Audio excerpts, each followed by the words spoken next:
This is your urgent call to action. We are all called to lead in a world in chaos, crisis, and turmoil. Join a pivotal global movement for change to transform the leadership crisis worldwide. Will you play it safe, or will you wake up, step up, and speak out?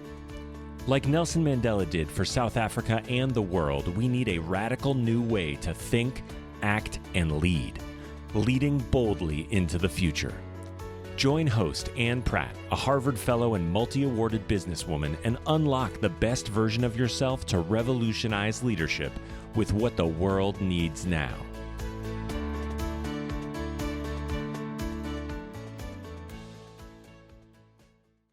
Greetings to all you bold future leaders out there. My name is Ann Pratt, formerly from South Africa, but relocated abroad after attending a Harvard Leadership Fellowship in Boston, Massachusetts, in the United States of America.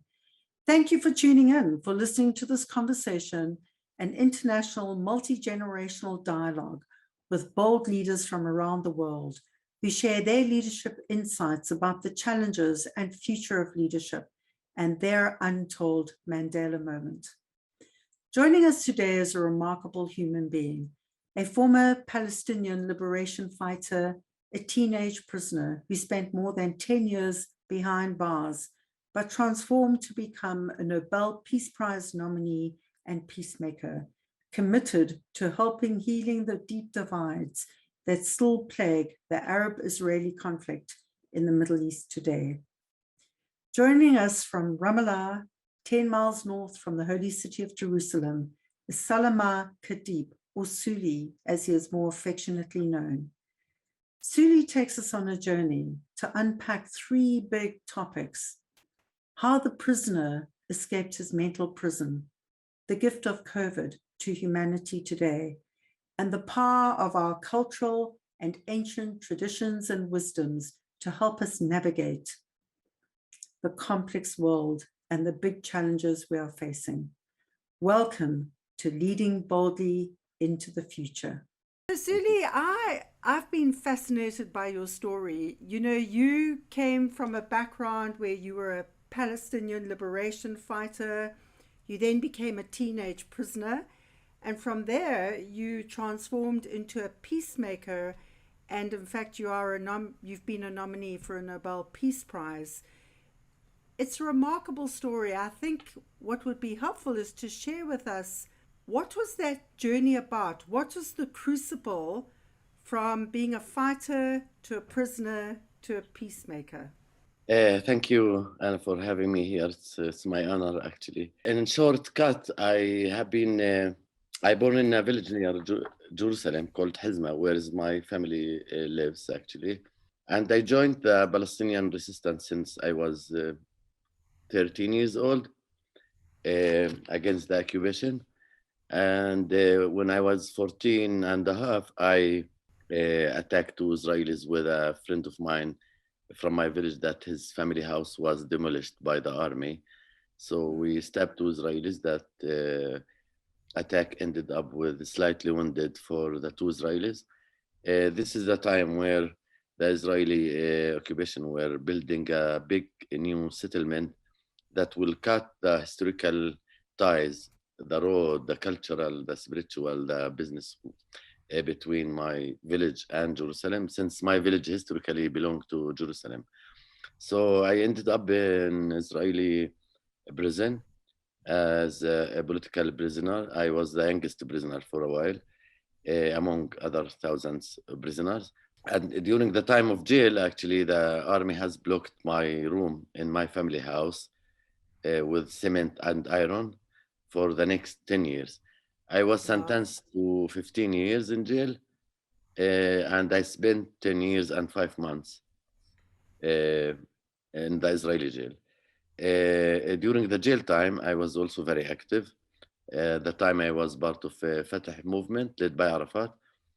Yeah. And Arafat. At the time. Yeah, of course, when I was like 14, 13, 14, I was drawn to revolutionary spirit and, to like Che Guevara and Arafat and these folks. Also, the way for me to resist the system and to change the system was using what we call in our narrative armed struggle. And during the jail time, after passing through like a lot of physical and psychological torture as a young prisoner, because it's very important to mention here, I was sent to a military jail under military rule. It's not the normal even Israeli law or international law. It doesn't work there, rather than a military court. It had its own laws. Yeah, it's a military court, a military jail. So the age it's not an issue. So I was very young, like when I was 14, 15, 16, 17, all my teenager time. And of course, like at the beginning, when I was 15, I participated in a hunger strike for 16 days.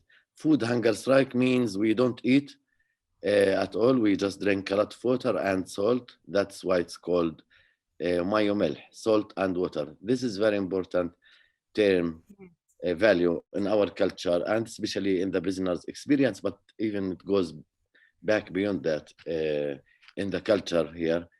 And what did that mean, Souli? When you say it's significant, what did that mean? Yeah.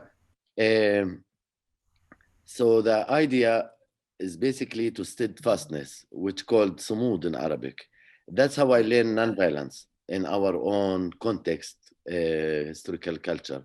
And one of the phases of the nonviolence action that we do in jail is to do a hunger strike, food hunger strike. Okay. Usually the purpose, the goal is to improve the daily life in jail, the conditions. Yes. So we always succeed. We always have a solidarity among the different factions of the prisoners. And also we coordinate the hunger strike with the outside families and unions and student unions and worker unions in order to show solidarity with the prisoners, and that's how we succeed. Yes. And we did a few hunger strikes. So my last hunger strike it was for 17 days with 4,000 prisoners in many jails. Yes. And we, as I said, like this is part of my change and learning that nonviolence works actually, because like I put this on a note, in a side note, to convince people that nonviolence work, it's not an easy mission. Even, people, mainly actually people that more privileged and more in the academia, it might be really hard to convince people that nonviolence work, and also people that live under an oppressed system, they want to see a quick results, for example, where if while we use nonviolence, it would take more courage and more patience and more time. It's a long journey. Yeah. And more journey. And it's actually choosing nonviolence is not coming out of weakness, rather than out of strength and a very strong spiritual belief system. Yes. So yeah, I've been there like with other prisoners. And as I said, like before, I read books about, Martin Luther King or Mandela and Gandhi and other like leaders, or to know about mindfulness or other like practices. This is the practice we have been using in jail. Yes. And from there, my experience expand into, we study also about other revolutions and other experiences in the world.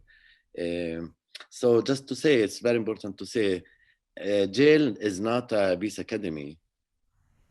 Rather than, people are there and we try to use our time for the best to create leaders.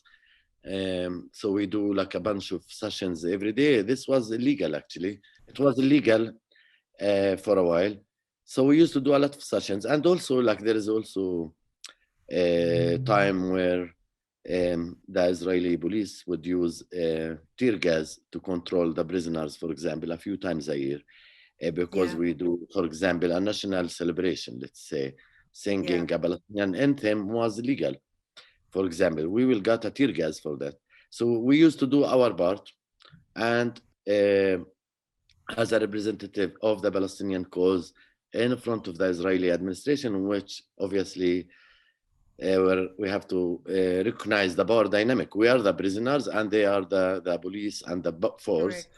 But the power like of the spiritual force is important here. I have to say, like the belief of our cause, of that we are in the right side of the history, that we have the right to defend our homeland is central important. Aside of this, of course, you have to carry, which is, I'm not talking the name of every prisoner, but like some of the leaders among us, let's call it, and the visionary among us has to carry a lot of strength and a lot of hope and vision to stay strong, because the walls in jail very strong and it's easy to fall in the darkness.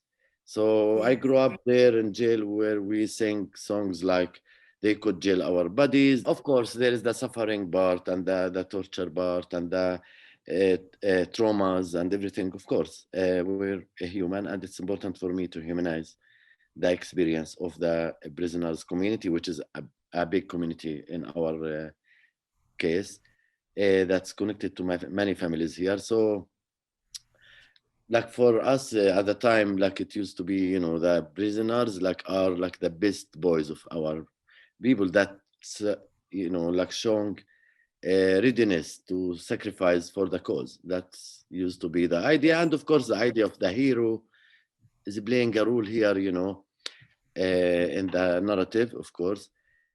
So during the jail time, some people like myself, I would say, also I studied English and Hebrew in jail. And to be honest, like studying Hebrew was to learn your enemy's language.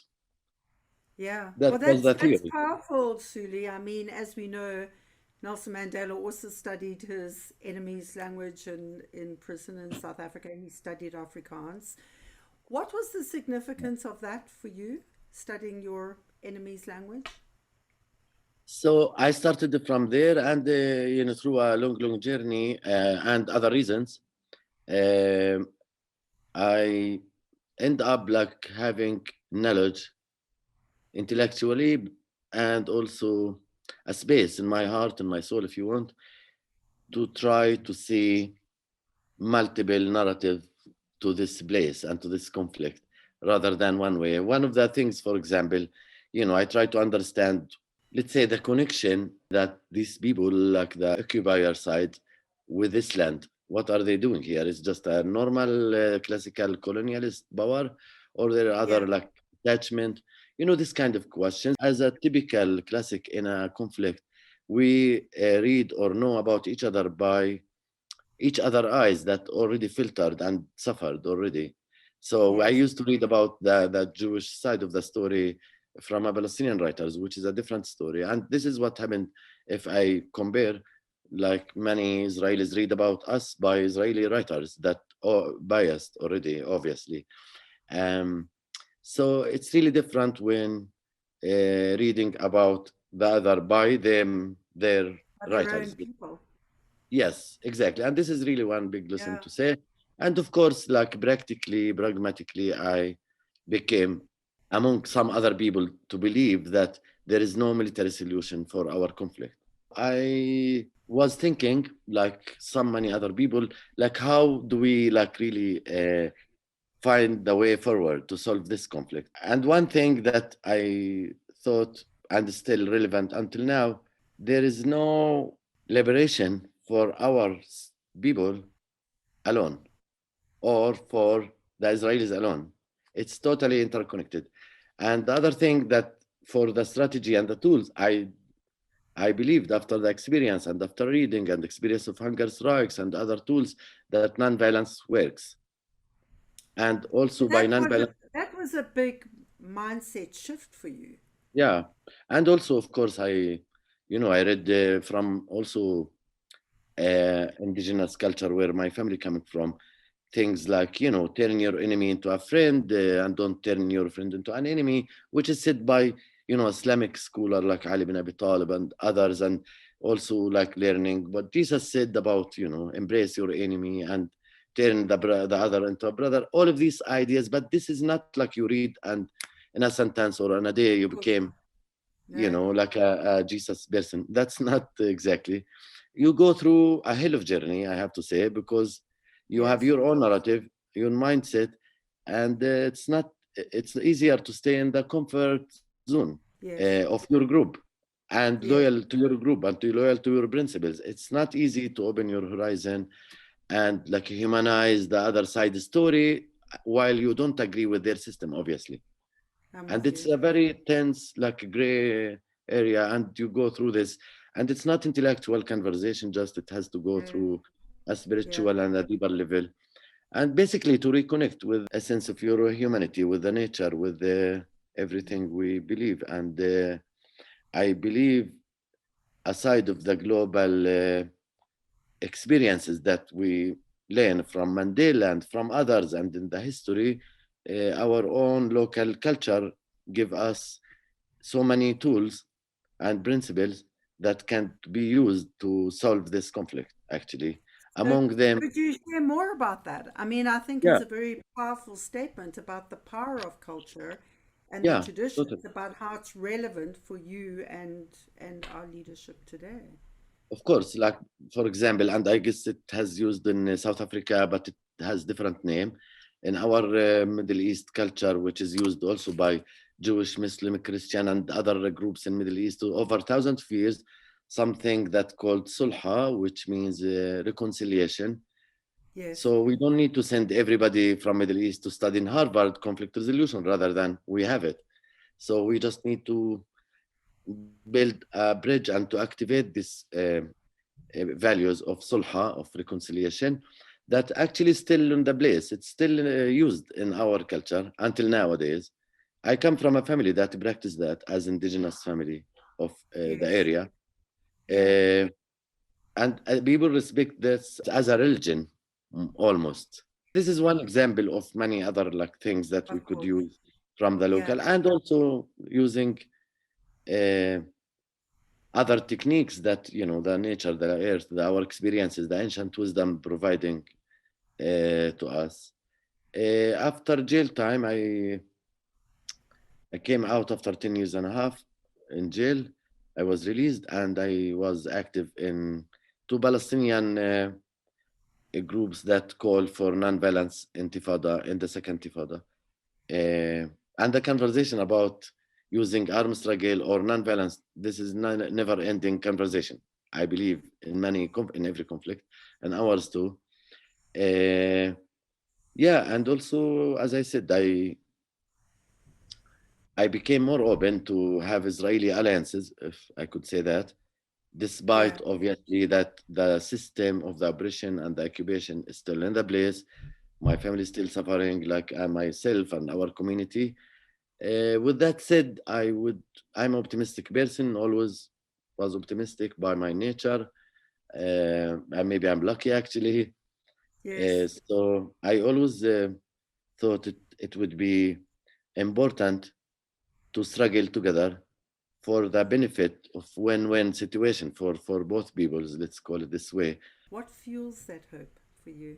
Yeah, I think I actually give credit more to my mom. Her name Sarah. She is like a simple woman that lived her life in our village all her life. So she is more of the generation that carry our folklore, our tradition, our customs, our goodness, heart, and I got a lot of her DNA to me. Yes. And also, like in jail time, like we used to use, laughing and joking as a strategy for survival, I guess. Uh, and as I said, like after like a while after I was out of jail, I started to be open to meet some Israelis. Despite this is like illegal, the logistic challenges, the political challenges, and also meeting the other side is criticized. It's not a mainstream idea here. We So still in the middle. how do you deal with that? I mean, that's where the bravery and the courage and the boldness comes in. How have you been able to navigate that and deal with the threats of engaging across the divide? Right. I mean, this is so real today, Souli, in so Yeah. many conflicts around the world, Yeah. Yeah. including America. I mean, Yeah. If yeah, yeah, totally. Like if we just like the context, meeting the other side of the conflict or working with each other, like Mandela spoke, if you want to change your enemy, work with them. This is just an easy statement, but like in real life, that's a very complex situation. because you're coming from a group where like you have been seen as, you know, one of the heroes of your people in a way or another, in front of your family, your group, your history, the reputation, which is important here in our culture. And then you're falling into categories for some people that called normalization, tatbiyah with the other. And obviously, I know about this, like even in Ireland, both white, Christian, but you Yes. find the same term. So it's not exclusive to the Palestinian cause, I have to say. I'm aware of Yes. that. And I'm aware like that you have to pay the price for this change. Especially the ideas I'm talking about are not popular, are not mainstream, obviously. Yeah. But coming from a place where I never really follow the mainstream anyway, socially, politically, personally anyway. And yes, as an ex-prisoner and ex-fighter, this give you some credibility to, you know, like cross the lines, if you wish to say. So are you Yeah, saying that you use that credibility of having been a fighter and a prisoner yeah, to help navigate this new path you have chosen? And right. it's that credibility that has helped people perhaps see your perspective and point of view. To some level, yeah, of course, still you have to be ready for some criticism and sometimes threat. Maybe it could happen. Yeah. So I'm not like a afraid type of person. I do what I believe as much as I could with sensitivity to the reality, to the situation, because you have to be like grounded also, like while we're dreaming and trying to create a new future, a new story.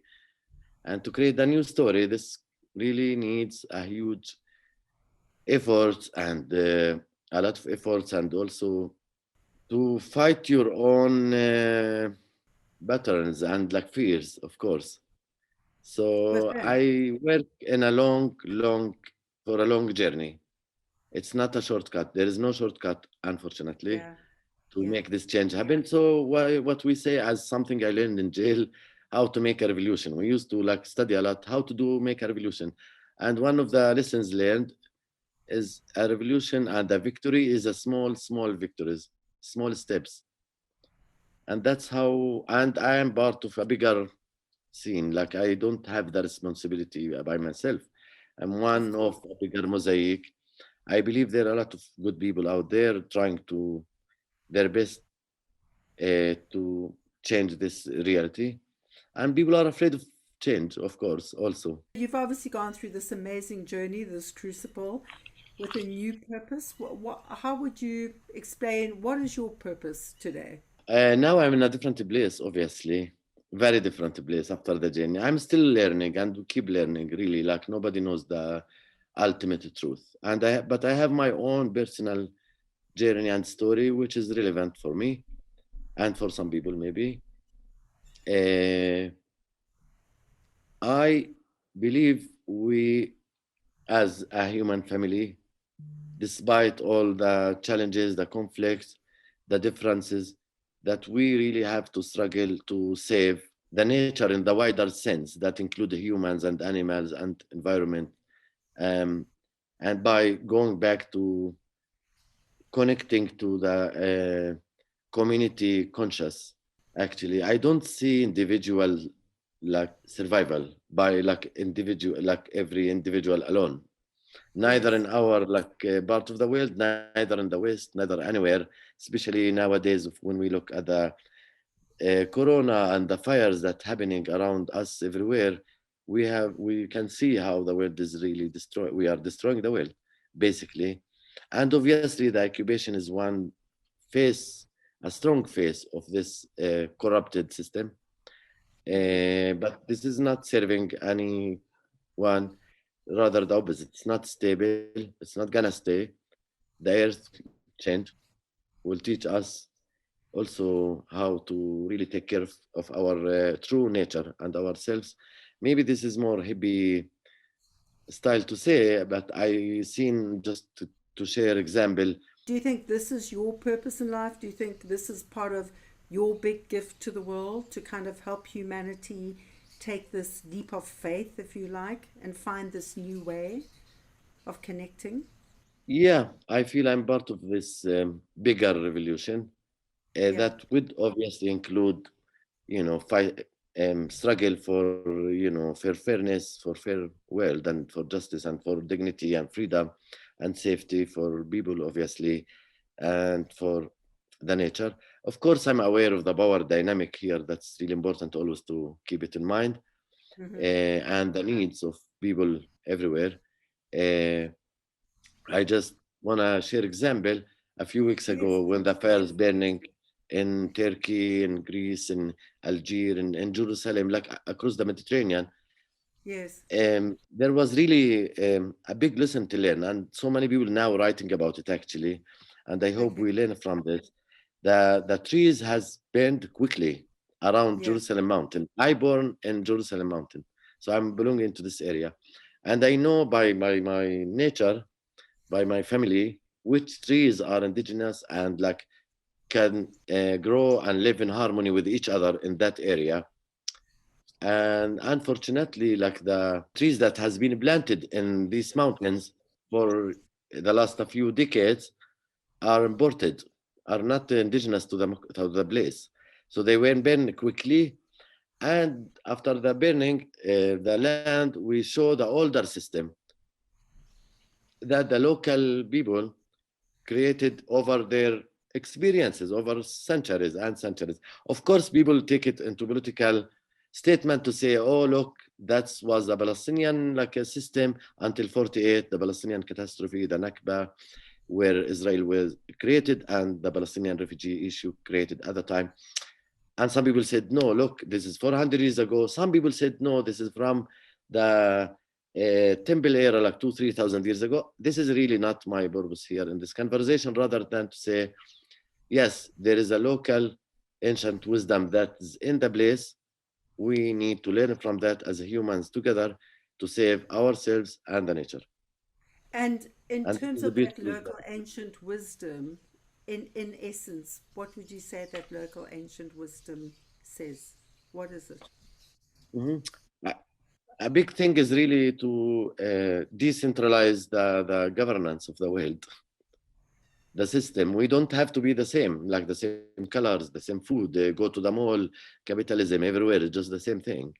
I personally oppose by my nature that, and I would love to see more. And I know there are more movements around the world now trying to create a local food, local culture, because it's more in harmony with the nature, uh, with our health, with everything. That's how my mom lived, my mom's generation.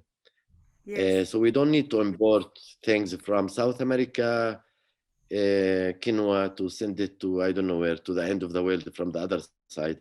So I think rather the opposite. We have to celebrate and appreciate what we had both in the nature and also uh, the human experiences around the world, which is at the Yes. end of the day, it hasn't a lot of things in common, obviously, because it's similar Of course. experiences. Of course. And that's what we learn from our ancestors. But you have also said that you think COVID is a gift to humanity. Can you briefly just Yeah. share with us what your thoughts are about that?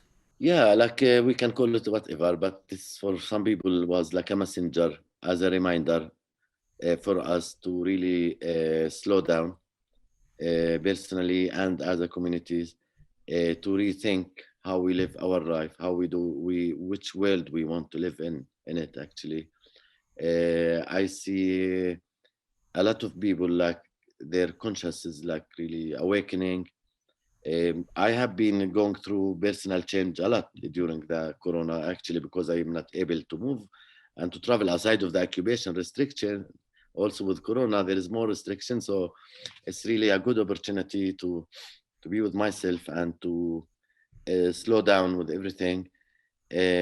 I know a lot of people like now doing good things, yoga, agriculture, going back to the land, um, using more healthy food and using more like less chemical life, um, and also like recognizing the importance of the community around us, the local Yeah. community around us. Yes. I Yeah. used to travel a lot myself, even though I'm Palestinian and I need visa everywhere and Yes. complexes, but I used to travel a lot. I don't really have time to really sit with my family or my local friends here, rather Yes. just traveling. And I guess many people the same. And uh, and the importance of really like respecting the seasons and the nature. Now it's really important. I see this even like among my family and my friends, like trying to eat more healthy, let's say, and to live a bit healthier life. I don't think we learned the lesson fully, but we are going there, it seems, like in a journey. It kind of leads into a bigger question. You know, if we look at the world today and its complexity, what do you Yeah. think are the big challenges for leaders today and tomorrow? What keeps you awake at night? What concerns you Mhm. about the leadership of this So, time? yeah, I see our cause here, like the Palestinian-Israeli situation, conflict, and the bigger bit Middle East is like part of this world, like how it's moving. Uh, Obviously, unfortunately, it's based on competition or either us or them.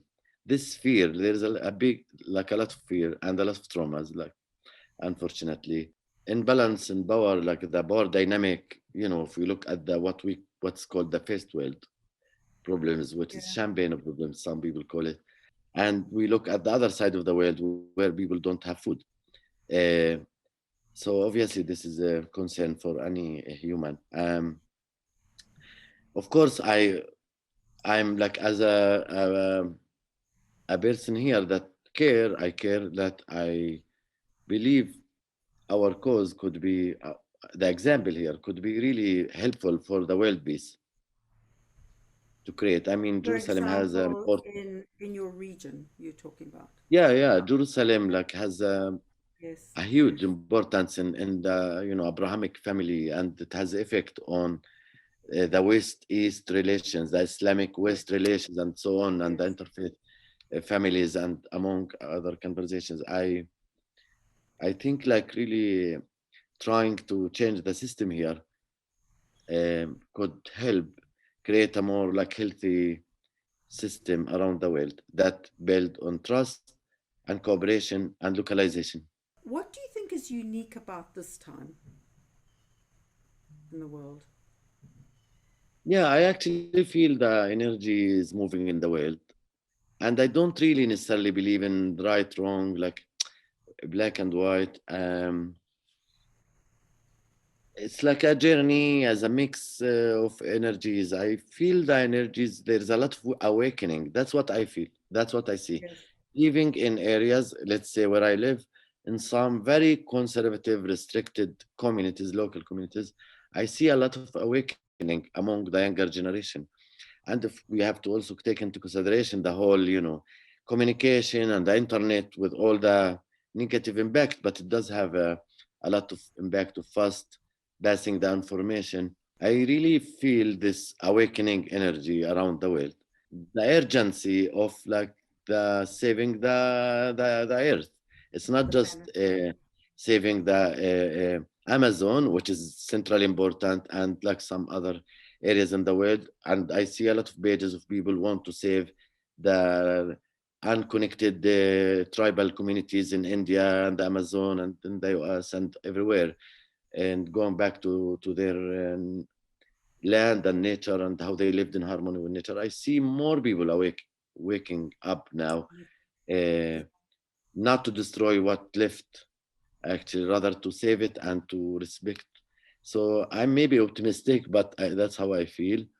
The danger is there, obviously, from a big corporation and companies, unfortunately, everywhere. And the Palestinian-Israeli part is not separate from this. It's a really something you can see if I told you about the settlements in the occupied territory. Basically, it's a big corporation, a big business that destroyed the nature in the first place. Of course, it destroyed the life of many Palestinians, like including my village where I grew Yes, up. There is like 4 settlements around my village, and the water system in the nature that we used to use for swimming, for drinking, for agriculture, it's not there anymore, or we can't use it anymore, and so on. And there is no animal like animals that we used to see there, unfortunately. And I think the destruction is going to everybody, to every side.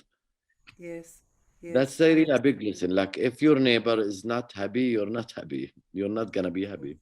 You co-authored a book with Perina Alberg-Schwartz, I think, Mhm. called In This Place Together, A Palestinian's Journey to Collective Liberation. Yeah, Can you just share with us briefly what is the key message and what are the key takeaways? the book has been written by my friend and writer and activist Brina. So just to give the credit, we work on the book together for a good number of years because she lived in the US and I live here, so we have to travel sometimes and work on Zoom. Uh, and basically, the idea came because of some of my friends. I do a lot of like lectures and talks Yes, to share using my personal story, as we do in Combatants for Peace and other organizations. We do sharing personal stories of transformation. And somebody and a few people told me I have to write my story so it can reach more people. And yes, that's was the idea. But we end up like basically also bringing multiple narratives to this place, to this conflict. And that's why we call it in this place together. We are in this place together, not in a healthy way, obviously, but try through the book to humanize and not agreeing all the sides of the story, not through political arguments, rather than through personal and family stories, and to share that, um, which is, exposing yourself and your stories to many people. And here it bring to me maybe the idea that we have it a lot in Arabic, I believe in other cultures, about the message and the messenger. Uh, and it's really challenging because I don't want people to focus on me personally rather than on the bigger cause, on the message, on the people that have no voice. And I have a voice, I have a lot of platforms and a network, and I'm trying to use it to separate the hope and the message of accepting each other, okay, and each other narratives, because some people think uh, our narratives can't coexist together, can't live together. It's either or, us or them.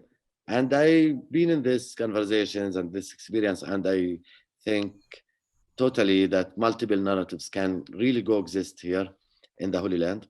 Let's call it this way. yes, Um, and I'm trying also, like, also to show the beauty of many aspects of the local culture that we spoke about a little bit briefly here, yes, that can be used for to transform this conflict into a different thing. yes, yes, Yeah, and it's part of my struggle for liberation of our people from the oppressed system. When say this, I mean our peoples, whether Israelis or Palestinian. That's what I mean. mm, Obviously, there is a more urgent need to free the Palestinian from the Israeli occupation. But I think freedom, and Mandela spoke about this, I remember, freedom and liberation for people, whether they the oppressed one or the oppressor one. just turning to Mandela, I know that Mandela had a big impact, and I know you studied Mandela in prison. Is there a particular Mandela moment, a moment where the light bulb came on? It was a aha moment where he really, his message, his life, his legacy spoke to you, struck a chord, Yeah. inspired or shaped you in some way. What was that moment? What was the revelation?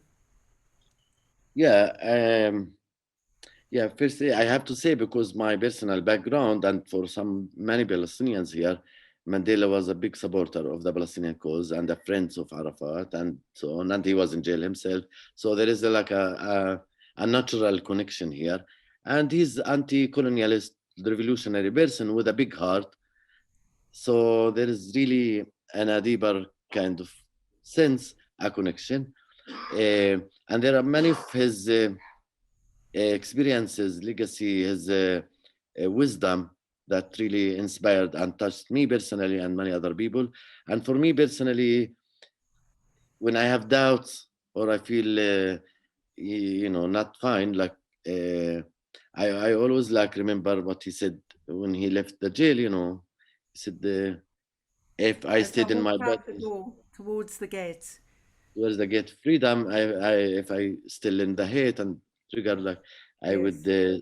kind of still in jail. So I remember this all the time, and also many other uh, wise examples of him and his relation to the police that put him in jail, was with him in jail. I saw the movie, and I visited actually Johannesburg in 2010. I visited Pretoria, the jail where he was there. I looked at the menu of the food and was comparing. And yeah, so I feel a What did you natural think? connection. What did you Well, think I when you have a compared person him? there. Yeah, a person there, one person there told me, Souli, look, compare the Israeli jails by the South African apartheid jails. Your jail is not so bad. I told him, I don't compare. Like, basically, I am refusing the idea of punishment and jail anyway. And I believe his ability to hold his Africano uh, belonging and caring to his people, to his cause, while keep opening his heart and love to the white in Africa and give them some recognition and talk to their fears. It's really inspiring to me, because this is a leadership that we need in the world today. Back to your Yeah. question, what we need today, we definitely need changing the system and real leaders with visions in the world today. And of course, Mandela is one of the biggest examples that can remember that we need his model, actually, his So rootness and his culture and his land and his tribes. It really inspired me. And as yeah, well, he was open-minded to, to the world issues, to the injustice around the world. And obviously, as Palestinian, when I put the Palestinian hat, he did spoke about their liberation is not complete until the freedom of Palestinian. Of course, I believe if Mandela alive today, he would have a huge effect on creating more peaceful uh, energy among Israelis and Palestinians. He's well what do you respected here. think? I mean, you touch on a very important point, and that was a question that went through my mind, Souli. If he were alive, what do you think he would say to Israelis and Palestinians today? It's really important as a messenger. We talk about the message as a messenger. I think it's really important that he got a lot of trust specifically among the Palestinians. His status in Ramallah, here where I live, and like his name everywhere. Yeah. So for Palestinian, he's a natural ally. For some Israelis, actually, they also feel so much respectful to Nelson Mandela. So he has the abilities, among a few that has the ability to speak to the sides and bring them together using his wisdom and his experience South Africa. Because whether we like it or not, I don't like comparing. I know it's different, but there is a lot of common ground here in every conflict. I know every groups in every conflict, they say, oh no, ours is different because God hands is there. It will never solve. God gave this land to us and we were the first one to be here. And the question who was first Yeah. and all of these questions. But I think there is a lot of lessons from South Africa to be learned, especially around also the Truth Reconciliation Yes. Committee. I think this is a big thing. And I really like that they use the local culture in the process, actually, which is not happened here. If we think about pragmatically, about the Oslo process, that's supposed to end up in a two-state and peaceful relation between the two sides, they don't use the local culture at all, even. Can you give us an example of, a cultural aspect that you remember or what stood out? Yeah, let's be honest, like the negotiation part, like practically the Oslo has led by some elite Palestinian and Israelis and Western experts of conflict resolution, with my respect, without really taking into consideration like the local culture that could be really used in among Palestinian Israelis and the wider Middle East, actually. Even religion was not even a thing to think about it while we live in a religious community, for example. So there are a lot of aspects. You're talking Could be. about the panel members that sat on the commission. Are you talking about the Mhm. selection of who participated in trying to broker Yeah, the peace? leadership. So we have two issues here: the leadership and the culture and the strategies they used. And then I would say I mentioned before the idea of sulha in our culture, which there is a term in the South African culture. I can't Ubuntu? remember the name It's now, Ubuntu. but Ubuntu. Ubuntu, Ubuntu. Exactly. yeah. That's sulha in our Which culture. means Yeah, I am because you are. It's our exactly. interconnection, our shared Totally. humanity. Yeah, and this have real process. It has arrangements. It end like after you going through a process. It's basically a win-win situation for the two divided sides of the conflict, whether it's a political conflict, national conflict, or a family even like dispute, or on land, or like it could be. It's a tribal system. The tribal system that has been in South Africa and also in the Palestinian community, honestly. Like we come from a big tribal system, and this we have to use. Uh, and in that one sulha, for example, it always or mostly, if we use the wisdom of our elders, let's say, they have enough experiences of solving bloody tribal conflicts over land or over like big things. I think this can be also used in the conflict, and many people wrote about this actually, because it's really end up with win-win situation with with really a clean heart, where Yes. we ended up the ceremonies. Usually, there's no time to speak about it now a lot. The ceremonies end up with coffee. It's called Arabic coffee. Once we drink the Arabic coffee with our elders from both sides of any conflict, Yes. we eat together, and that's it. We are together again, and this is really very strong like A experience to use. cultural. What do you think, in summary, Mandela would say to Israelis and Palestinians today? I would think that Mandela will support freedom of Palestinians and peace and for also for both sides, a peace agreement, real peace agreement for both sides. And I believe that he would support justice. And Yeah, what would he say to each side to work towards that? What do you think he would say yeah, each side needs to do differently now to get to that point?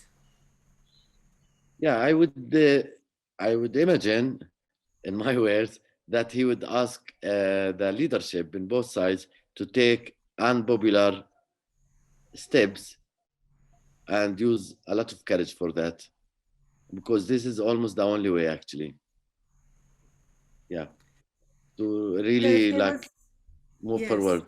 Yeah. So if there was one courageous step that the Palestinians could take and one courageous step that the Israelis could take, what would that be? And also, The, it's really important for me to mention that we are not talking about two normal equal sides. That's really important to say. With that said, I believe we have a responsibility to create this change together yes, and not to stuck with the victimhood, while we have to recognize, as I said, the power dynamic. I The main challenge, I guess, that we can touch in both sides as one step to build the trust, to start a process, a journey. Uh, for the Palestinian need is really to hear the words of recognition from the Israelis of our suffering and catastrophe and the Nakba that we has been suffering since the creation of the state of Israel. The loss of the Palestinian people of their property, of their life, their land, of their belonging, and not to be afraid of that, recognizing the history in order to heal and to move forward.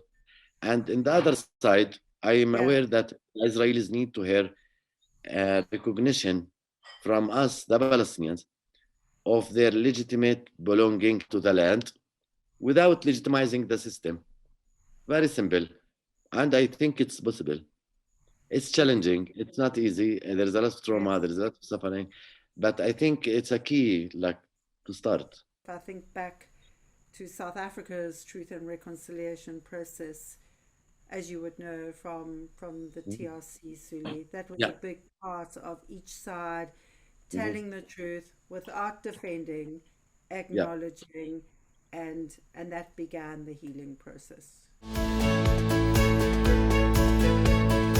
If you were speaking to your 14-year-old self, what would you say to Souli, the yeah. 14-year-old self today? I'm actually the same person, I have to say, with a very colorful journey. And I'm in peace as much as I could with my past. That's really important to say. Yeah, I'm in peace with my past and with my ancestors, with myself. Yes, Uh, of course, I'm in a very different place now, but I think it's all connected. And I yes, feel it's all connected. It's the same person in different journeys, learning and fixing and developing and growth and all of that, of course. So but how would you acknowledge your 14-year-old self, Souli? that actually gives me, I'm a positive person usually and like optimistic, as I said. So when I look back at myself, I feel uh, like, honestly, I'm a confident person and I really believe in myself without being snobby rather than like simple Yes, person yes, and grounded to the land. yes. Uh, um, yeah, so I feel I'm doing my part, or I did, and I'm doing my part in order to uh, make this change happen here, and to try to change myself as well, like over and over. Is there anything you miss about prison? Like it's really strange because what we have nostalgic, there are moments like where, of course, I miss like that time in my life in jail or before or after. Uh, yeah, I mean the community aspect, the solidarity among the mates in the room is really was really important feeling that how we care about each other, we like a family, and we support each other. This is something I carry in my heart always, Yes, and this is part of my life. As I said, this is who I am of basically. course. So like many people knows me like as ex-prisoner. I am more than that, but this is important Yes, identity for me. it is. Of course, I don't miss, like, nobody want to suffer, right? Generally. But I think I am in a place where I have acceptance and gratitude for my own experiences. You know, Albert Einstein once said that imagination is a preview of coming attractions in the world. So if you Yeah. could imagine, the world in the future, what is your big picture imagination for the world? Mhm. Yeah, okay. Uh, I believe, as many people say, keep one leg in reality grounded, localized, and one leg in the dream and the vision. And then, as we are working towards there, we have to enjoy the journey. And I'm excited actually for this journey. And I'm not searching for end goal in my lifetime because we're not working for our generation just. And I learned this in the first place in my own culture. They teach us in the school and our families something from the olive trees. They say the one that plant the olive trees are not the one going to eat the olives from Yes, them. That's how I grew up. yes, That's my ancestors. That's my culture. yes. So I'm really excited to participate and make a better world for us, for human, for the next generations, for the environment, for our nature, because we are part of it. I see more awakening, as I said before, and I'm really excited for this journey. I'm actually believing we have to, in the way, it's a long way, as the late civil rights movement leader John Lewis said, this struggle is not for a short term. It's not for a month or a year or a strategy for a few years. It's a long life strategy, and I'm excited to continue the struggle and to wide my heart beyond our own specific immediate cause to the bigger family, human family and nature. And I feel connection to people that trying to do the same around the world from across the continents, let's say, while trying to stay grounded in reality because there is immediate needs here. Of And course. I'm really believing that awakening that's happening now in the energy around the globe actually is going to short even the journey. That's my belief, actually. Yeah. Well, Souli, keep planting those olive trees and, let us celebrate the awakening that's happening. And thank you so much for joining us from Ramallah, just Thank outside you, of Anna. Jerusalem. We bless you. We bless the Holy Land. We pray for peace and shukran. Thank you. Thanks a lot, Anna, for having me. Like Souli Khatib, who went from being a Palestinian liberation fighter, a 14-year-old child prisoner, to a Nobel Peace Prize nominee, you too can find the key that will unlock the door to the prison of your mind and instead change your perspective, shift your mindset, build coalitions with the former enemy, and become a combatant for peace. Listening to Souli reawakens the trauma and the possibility of high-stake conflicts, whether they be in Palestine, Israel, apartheid South Africa, the women of Iran, or a divided states of America. History and the world today reminds us there are no winners in a game of so-called winners and losers where winner takes all is zero-sum game. It isn't sustainable.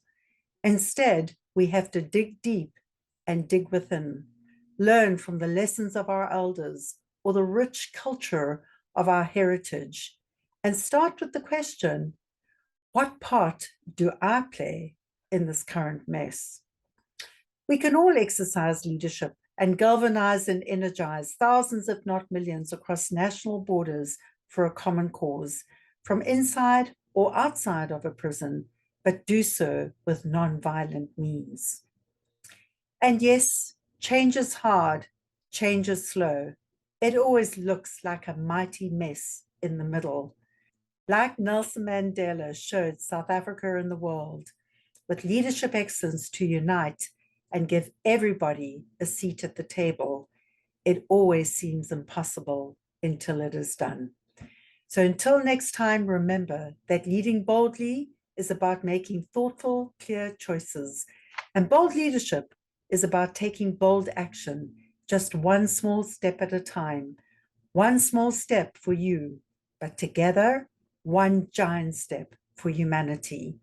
So come back soon, share with your friends, and join this global Mandela leadership movement for change. Because if not you, then who? And if not now, then when? Take care and take thoughtful, bold action.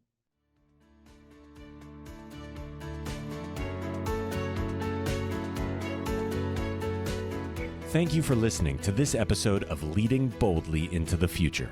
Please find links and connections mentioned in this show in our blog and never miss an episode by subscribing at anne-pratt.com. That's ANNE-PRATT.com. May these insights from inspiring industry leaders, remarkable disruptors, and courageous champions of change bring forth a brand new you, emboldened, empowered, and ready to inspire hope. Come back soon, share with your friends, sign up on anne-pratt.com and join our movement for change. Why? Because the world needs you to lead boldly too.